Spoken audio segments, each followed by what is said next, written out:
Hi friends, എല്ലാവർക്കും പുതിയൊരു വീഡിയോയിലേക്ക് സ്വാഗതം. വിശാൽ എല്ലാവരോടും കൂടെ പറയും, വെയിൻ കട്ട് ചെയ്ത് മരിക്കാനാണ് ജാസ്മിൻ ശ്രമിച്ചത്. ആത്മഹത്യക്ക് ശ്രമിച്ച ജാസ്മിൻ ഹോസ്പിറ്റലൈസ്ഡ് ആയി. കുറച്ചു മുമ്പാണ് ജാസ്മിൻ ഹോസ്പിറ്റലൈസ്ഡ് ആയ വിവരം എനിക്ക് ലഭിച്ചത്. അപ്പോൾ സുശീല പറയും, നീ ചെയ്തത് വല്ലാത്തൊരു കടുങ്കയായല്ലോ മോളെ. അത് കാര്യമായി തീർന്നെങ്കിൽ എന്തായിരിക്കും അവസ്ഥ? പിന്നെ ഞങ്ങൾക്ക് നിന്നെ കാണാൻ പറ്റുമായിരുന്നോ മോളെ? പ്രശ്നം എന്തു തന്നെ ആയാലും നീ ആത്മഹത്യക്ക് ശ്രമിക്കാൻ പാടില്ലായിരുന്നു. അത് വലിയ തെറ്റായി പോയി. അക്കാര്യത്തിൽ ഞാൻ നിന്നോട് യോജിക്കുന്നില്ല. അപ്പോൾ വിശാൽ പറയും, കഴിഞ്ഞത് കഴിഞ്ഞു. ഇനി ജാസ്മിനെ കുറ്റപ്പെടുത്തിയിട്ട് എന്താണ് കാര്യം? എന്തായാലും ഭാഗ്യം കൊണ്ട് ജാസ്മിൻ രക്ഷപ്പെട്ടല്ലോ. നമുക്ക് അങ്ങനെ സമാധാനിക്കാം. ഇപ്പോൾ ജാസ്മിനെ പോകാൻ ഒരിടമില്ല. അതുകൊണ്ടാണ് ഞാൻ ജാസ്മിനെയും കൂട്ടിക്കൊണ്ട് ഇങ്ങോട്ട് വന്നത്. അപ്പോൾ സുശീല പറയും, അതിനെന്താ, ജാസ്മിൻ ഇനി ഇവിടെ തന്നെ നിൽക്കട്ടെ. നമ്മുടെ കുടുംബത്തിന്റെ മാനം രക്ഷിക്കാൻ വേണ്ടിയല്ലേ നീ ആത്മഹത്യക്ക് ശ്രമിച്ചത്? അങ്ങനെ നമുക്ക് വേണ്ടി സ്വന്തം ജീവൻ പോലും ത്യജിക്കാൻ തയ്യാറായ ജാസ്മിനെ സംരക്ഷിക്കേണ്ട ചുമതല നമുക്കുണ്ട് എന്ന് പറഞ്ഞ് ജാസ്മിനെയും കൂട്ടിക്കൊണ്ട് പ്രഭാതിയും സുശീലയും കൂടെ അകത്തേക്ക് പോവുകയാണ്. പുറകെ വിശാലം പോവാണ് കേട്ടോ. അപ്പോൾ ഗാർഗി പാർവതിയോട് ചോദിക്കും, ബ്രോ എന്തിനാണ് അവളെ ഇങ്ങോട്ട് കൂട്ടിക്കൊണ്ട് വന്നത്? അവൾക്ക് പോകാൻ വേറെ ഇടയില്ലെങ്കിലേ ഏതെങ്കിലും ശരണാലയത്തിൽ ഏൽപ്പിക്കണമായിരുന്നു. ഇവളെ ഇവിടെ താമസിപ്പിച്ചാൽ ശരിയാവില്ല പാർവതി. ഇവൾ വീണ്ടും വീണ്ടും പ്രശ്നങ്ങൾ ഉണ്ടാക്കും, അതെനിക്ക് ഉറപ്പാണ്.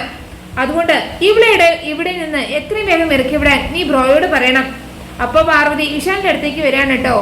എന്നിട്ട് പറയും, ഞാനൊരു കാര്യം പറഞ്ഞാൽ സാറിന് വിഷമം തോന്നരുത്. അപ്പോൾ വിശാൽ പറയും, പാർവതി കാര്യം പറ. ജാസ്മിൻ ഈ വീട്ടിലേക്ക് കൂട്ടിക്കൊണ്ട് വരുന്നതിന് മുമ്പ് സാർ എന്നോടൊരു വാക്ക് ചോദിക്കണമായിരുന്നു. പാർവതി എന്താ അങ്ങനെ പറഞ്ഞത്? ഞാൻ ജാസ്മിനെ കൂട്ടിക്കൊണ്ടുവന്നത് തെറ്റായി പോയി എന്നാണോ പാർവതി പറയുന്നത്? ഞാൻ അങ്ങനെ ഉദ്ദേശിച്ചല്ല പറഞ്ഞത്. പിന്നെ നീ എന്തുദ്ദേശിച്ചാ പറഞ്ഞത്? പാർവതി പറഞ്ഞത് കേട്ടിട്ട് ഞാൻ ജാസ്മിനെ കൂട്ടിക്കൊണ്ടുവന്നത് തെറ്റായി പോയി എന്നാണല്ലോ എനിക്ക് തോന്നുന്നത്. അപ്പോൾ പാർവതി പറയും, സാർ എന്നെ തെറ്റിദ്ധരിച്ചിരിക്കുകയാണ്. ഞാൻ സാറിനെ കുറ്റപ്പെടുത്താൻ വേണ്ടിയല്ല അങ്ങനെ പറഞ്ഞത്. പിന്നെന്താ പാർവതിയുടെ മനസ്സിൽ? അത് വ്യക്തമായിട്ട് പറ.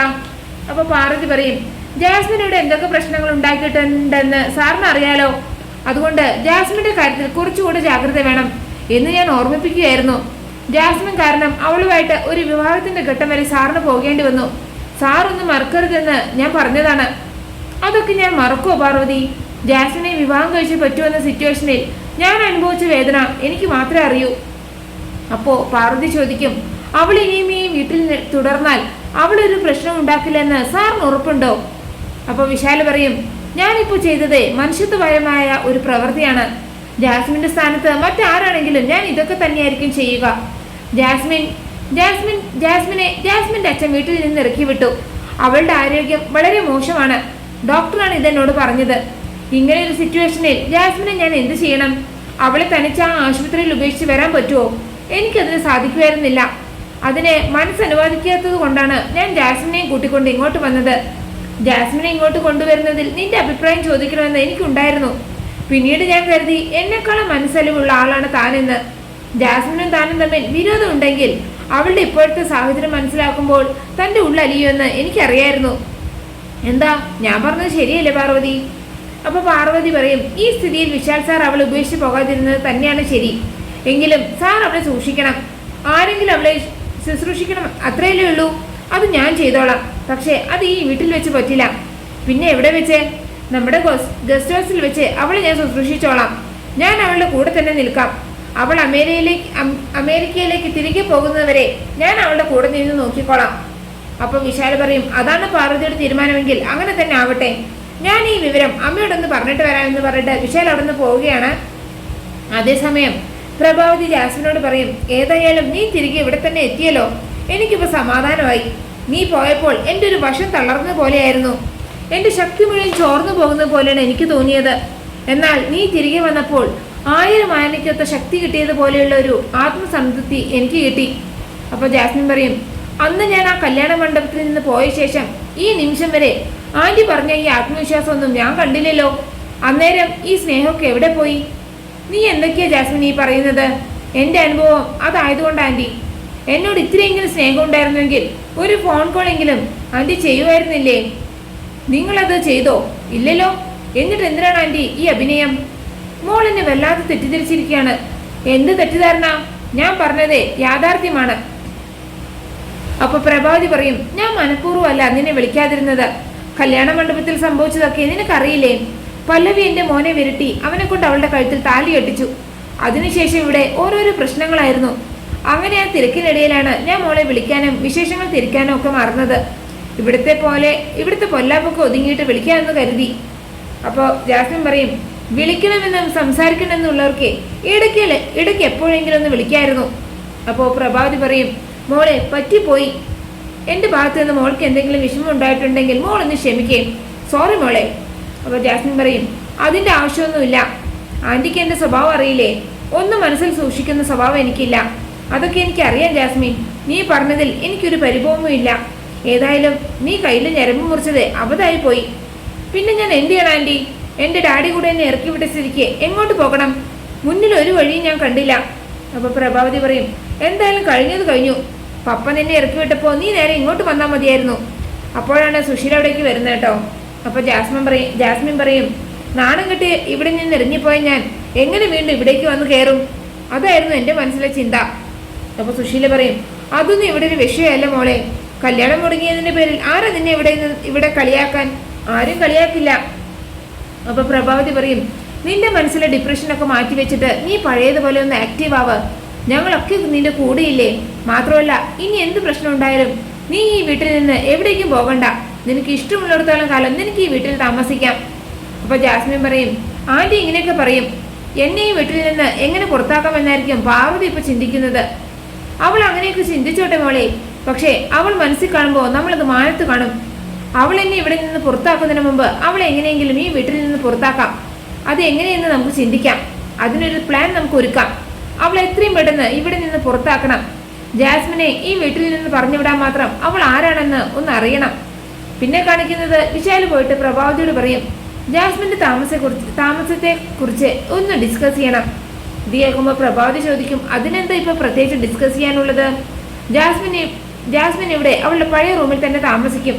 അതിലിപ്പോൾ ഒരു ചേഞ്ച് വരുത്തേണ്ട കാര്യമൊന്നുമില്ല. അപ്പോൾ വിശാൽ പറയും, എനിക്കും പാർവതിക്കും മറ്റൊരു അഭിപ്രായമുണ്ട്. അതെന്താ? അത് നമ്മുടെ ഗസ്റ്റ് ഹൗസ് ഒഴിഞ്ഞു കിടക്കുകയല്ലേ, അവിടെ എല്ലാ സൗകര്യങ്ങളും ഉണ്ട്. ജാസ്മിനെ നമുക്ക് അങ്ങോട്ട് മാറ്റിയാലോ? ജാസ്മിന് ഇപ്പോൾ നല്ല കെയറും ട്രീറ്റ്മെന്റും അല്ലേ വേണ്ടത്? അവിടെ ആകുമ്പോൾ അതൊക്കെ യാതൊരു വിഷമവും കൂടാതെ സാധിക്കും. ജാസ്മിനെ അവിടെ ഒറ്റയ്ക്ക് കൊണ്ടുപോയി തള്ളാനാണോ നിങ്ങളുടെ തീരുമാനം?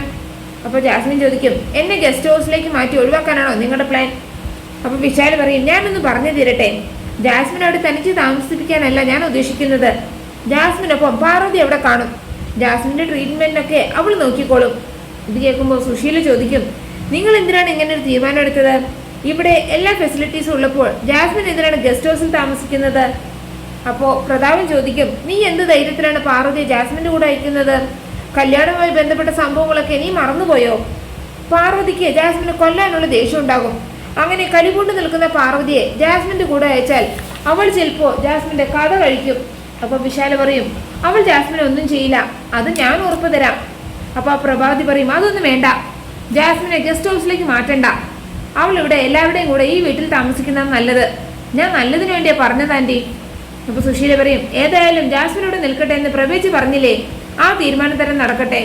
അപ്പോഴാണ് പാർവതിയും ഗാർഗിയും കൂടെ അവിടേക്ക് വരുന്നത്. അപ്പോൾ വിശാൽ പാർവതിയോട് പറയും, ജാസ്മിന്റെ കാര്യത്തിൽ നമ്മുടെ അഭിപ്രായത്തോട് ചോദിക്കാൻ ഇവർക്ക് ബുദ്ധിമുട്ടുണ്ട് പാർവതി. അപ്പോൾ പാർവതി പറയും, ജാസ്മിനെ കൊണ്ട് ഇത്ര നാൾ ഈ കുടുംബത്തിൽ പ്രശ്നങ്ങൾ മാത്രമേ ഉണ്ടായിട്ടുള്ളൂ. ഇനി അതുപോലത്തെ ഒരു സിറ്റുവേഷൻ ഈ കുടുംബത്തിൽ ഉണ്ടാവാൻ പാടില്ല. അതുകൊണ്ടാണ് ജാസ്മിനെ ഗസ്റ്റ് ഹൗസിലേക്ക് മാറ്റാമെന്ന് ഞാൻ പറഞ്ഞത്. അപ്പോൾ ജാസ്മിൻ പറയും, ഞാനിവിടെ പ്രശ്നങ്ങൾ സൃഷ്ടിച്ചിട്ടുണ്ടെങ്കിലേ അതിന് ഞാൻ മാത്രമല്ല ഉത്തരവാദി, എന്നെ കൊണ്ടൊന്നും പറയിപ്പിക്കരുത്. അപ്പോൾ ഗാർഗി പറയും, നീ ഒരു കാര്യം ചെയ്യ് ജാസ്മിൻ, ബ്രോ പറഞ്ഞത് കേട്ട് നീയും പാർവതിയും കൂടി ഗസ്റ്റ് ഹൗസിലേക്ക് മാറിക്കോ. നിന്നെ വീണ്ടും ഈ വീട്ടിലേക്ക് കൂട്ടിക്കൊണ്ട് വന്നത് ബ്രോ അല്ലേ, അപ്പോൾ ബ്രോ പറയുന്നതല്ലേ നീ കേൾക്കേണ്ടത്. അപ്പോൾ ജാസ്മിൻ പറയും, എനിക്ക് ഗസ്റ്റ് ഹൗസിലേക്ക് മാറാൻ താല്പര്യമില്ലെങ്കിലോ, ഞാൻ ഇവിടെ തന്നെ നിൽക്കും. അപ്പോൾ ഗാർഗി പറയും, ഇവിടെ തന്നെ നിൽക്കുമെന്ന് വാശി പിടിക്കാൻ ഇതെന്താ നിന്റെ തറവാട് സ്വത്താണോ? ജാസ്മിൻ ഇവിടെ ആരാണ് ബന്ധുക്കളായിട്ടുള്ളത്? എന്തിനു വേണ്ടി ജാസ്മിനോട് ഒരിക്കലും വന്ന് താമസിച്ചു? ആ ലക്ഷ്യം നടക്കാതെ വന്നപ്പോൾ ജാസ്മിൻ തിരിച്ചുപോയി, അത്രയല്ലേ ഉള്ളൂ.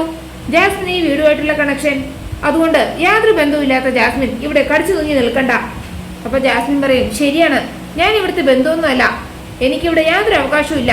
ഗാർഗി പറഞ്ഞതുപോലെ ഞാൻ ഇവിടെ കടിച്ചു തൂങ്ങി നിൽക്കുന്നുമില്ല, വന്നതുപോലെ തന്നെ ഞാൻ തിരിച്ചു പോയിക്കോളാം.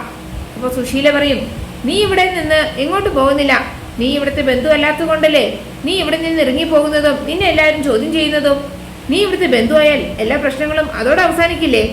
എന്നിട്ട് എല്ലാവരോടും കൂടെ ചോദിക്കും, ഇവളിവിടുത്തെ ബന്ധുവായ പ്രശ്നങ്ങളെല്ലാം തീരില്ലേ?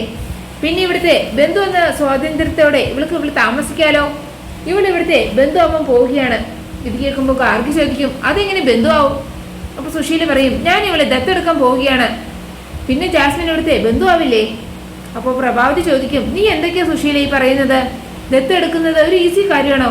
മാത്രമല്ല ഇങ്ങനൊരു ദത്തെടുക്കൽ നിന്റെ ഭർത്താവ് അറിഞ്ഞാലോ?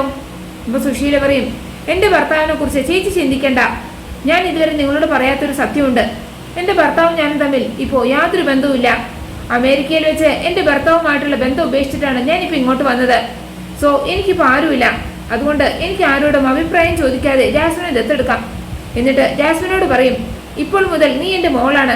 ഇനി ഞാൻ ജീവിക്കുന്നത് നിനക്ക് വേണ്ടി മാത്രമാണ്. ഇനി നിന്നെ ഇവിടെ നിന്ന് ആരും ഇറക്കി വിടില്ല എന്ന് പറഞ്ഞിട്ട് സുശീല ജാസ്മിനെയും ചേർത്ത് പിടിച്ചുകൊണ്ട് അകത്തേക്ക് പോവുകയാണ്. അങ്ങനെയാണ് എപ്പിസോഡ് അവസാനിക്കുന്നത്. നിങ്ങൾക്ക് എൻ്റെ റിവ്യൂ ഇഷ്ടമായി മറക്കാതെ എല്ലാവരും ലൈക്കും സബ്സ്ക്രൈബും തന്ന് എന്നെ ഒന്ന് സപ്പോർട്ട് ചെയ്യണേ പ്ലീസ്.